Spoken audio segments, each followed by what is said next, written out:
ये लो, खा लेना। धन्यवाद साहब। सिद्धि, ये तुम्हारी भाभी की आवाज है ना? कैसी बातें कर रहे हो भैया? भाभी यहाँ पे क्या करेंगी? आपको बताया था ना हमने, भाभी एक लड़के के साथ भाग गई आपको धोखा देके। नहीं रिद्धि, मैं श्योर हूँ ये तुम्हारी भाभी की आवाज है, और मैं ईशू की आवाज कभी नहीं भूल सकता। देखिए भैया, आप भाभी से ना बहुत प्यार करते थे, जानती हूँ मैं। पर इसका मतलब ये तो नहीं है कि हर लड़की की आवाज भाभी की तरह ही होगी। ये कोई और भी तो हो सकती है ना। एक मिनट रुको तो।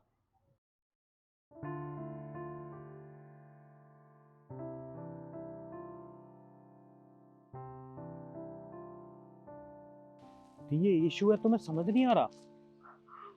भैया वो भाभी नहीं है, कोई और लड़की होगी, आपको गलत फहमी होगी। तुम चलो मेरे साथ। मैं नहीं जाऊंगी भैया, और आप भी मत जाना प्लीज, आप मेरे साथ चलिए।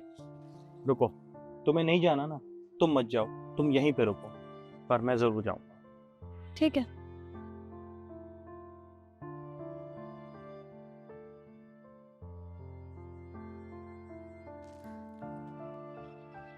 सुनिए, जी साहब। क्या मैं आपसे ये पूछ सकता हूँ कि आपने सफेद साड़ी क्यों पहनी है? क्या आपका कोई आसपास घर नहीं है जो आप ऐसे पार्क में लेटे हुए हो? अगर मेरा घर होता तो मैं ऐसे पार्क में थोड़ी ना लेटी होती। मतलब मैं कुछ समझा नहीं।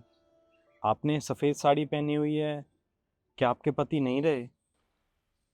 नहीं, मेरे पति अब इस दुनिया में नहीं है।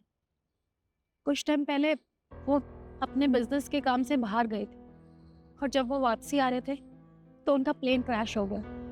और जब ये बात मेरी सास और मेरी नंद को पता चली तो उन्होंने इस चीज का इल्जाम भी मेरे सिर पे डाल दिया। मुझे बुरा भला कहा, मुझे कहा कि तू मनहूस है, तू मेरे बेटे को खा गई। अरे इसमें मेरी क्या गलती है? वो तो एक हादसा था ना। लेकिन नहीं, उन्होंने मेरी एक बात नहीं सुनी और मुझे धक्के मार के घर से बाहर निकाल दिया।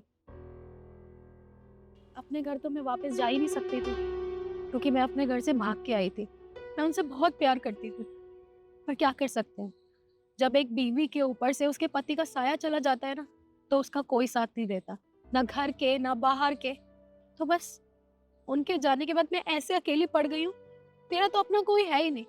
जहाँ जगह मिलती है वहां सो जाती हूँ, कोई कुछ खाने के लिए देता है तो खा लेती हूँ, बस। ईशु, किसने कहा कि तुम्हारा पति नहीं रहा? तुम्हें जो सहना था वो तुमने सह लिया है। तुम्हारा पति जिंदा है। हाँ, आप आप जिंदा हैं? अगर आपको कुछ हुआ ही नहीं था तो आप मुझे छोड़ के कहाँ चले गए? आप सोच सकते हैं कि आपके बिना मैंने ये दिन कैसे काटे होंगे। मुझे घर वालों ने घर से निकाल दिया, मेरी ये हालत हो गई थी। पर ईशु, मैंने तो सुना था कि जब मैं बाहर विदेश गया था काम के सिलसिले में, तो मेरे पीछे से तुमने भागकर दूसरी शादी कर ली। नहीं, मैं सिर्फ तुमसे प्यार करती थी, और मैं तुम्हारे लिए अपना घर छोड़ के आई थी। मैं तुम्हें छोड़ के किसी और से शादी कैसे कर लूंगी? मुझे तो बल्कि ये कहा था कि तुम इस दुनिया में ही नहीं रहे हो, तुम्हारा प्लेन क्रैश हो गया तो तुम हो ही नहीं। मुझे ये कह के घर से बाहर निकाल दिया, मुझे क्या कुछ नहीं कहा। मैं मनहूस हूँ, मैं तुम्हारी जिंदगी खा गई, और तुम तो बिल्कुल ठीक हो। पर ईशु, मुझे तो माँ और रिद्धि ने ये बोला था ना कि तुम किसी के साथ भाग गई। इसका मतलब माँ और रिद्धि ने झूठ बोला। पर मुझे बात समझ नहीं आ रही है कि माँ और रिद्धि ने झूठ क्यों बोला। रिद्धि, रिद्धि, इधर आ। ये सब क्या है? तुम मुझे एक बात बताओ, तुमने मुझसे झूठ क्यों बोला कि तुम्हारी भाभी किसी के साथ भाग गई है और उसने दूसरी शादी कर ली? तुमने यही बोला था ना मुझे, तुमने झूठ क्यों बोला? हाँ भैया, बोला था झूठ, क्योंकि मम्मी और मुझे ये लड़की बिल्कुल नहीं पसंद। और इसलिए नहीं पसंद क्योंकि भैया आपने इनसे लव मैरिज की थी ना, तो ये कुछ लेकर आई अपने घर से और ऐसे ही इसे मुंह उठा के यहाँ पर आ गई। आपको पता है, आपके जाने के बाद ना हमें बिल्कुल नहीं पसंद था कि ये इस घर में रहे। तो जैसे ही हमें पता चला कि आप बिजनेस ट्रिप पे गए हो, तो हमने इन्हें घर से बाहर निकाल दिया। भैया ठीक है, आपने इनसे शादी की, आपको पसंद होगी ये लड़की, पर हमें नहीं थी। और मम्मी ने मुझे बोला था, 1% के लिए मैं समझ भी जाती भैया, जो मम्मी ने बोला वो मुझे करना पड़ा, इसीलिए मैंने इन्हें घर से बाहर निकाल दिया। रिद्धि, तुम्हें शर्म नहीं आई बिल्कुल भी ये सब करते हुए? अरे तुमने अपने भाई का घर खराब कर दिया। अरे माँ तो ना समझे, पर तुम तो समझदार हो, तुम तो पढ़ी लिखी हो, तुम्हें तो ये सब नहीं करना चाहिए था। तुम मुझे एक बात बताओ, तुमने इसके ऊपर झूठा इल्जाम लगा दिया और इसे घर से बाहर निकाल दिया। तुमने मुझे ये बोला कि ये किसी के साथ भाग गई। तुम इसकी हालत देख रही हो, इसकी हालत के तुम जिम्मेदार हो।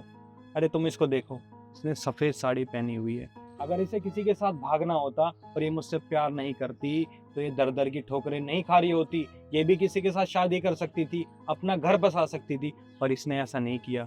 क्यों? क्योंकि ये मुझसे प्यार करती थी। और तुम्हें बिल्कुल भी शर्म नहीं आई? ईशु, तुमने जो सहना था ना, वो तुमने सह लिया। अब और नहीं, तुम मेरे साथ चलो। और तुम्हें और माँ को ईशु पसंद नहीं है ना, तो ठीक है, आज के बाद मैं तुम्हारे साथ रहूंगा। मैं ईशु के साथ रहूंगा। तुम रहो उस घर में और खुश रहो। ईशु, तुम चलो मेरे साथ। भैया आप मेरी बात तो सुनिए, एक बार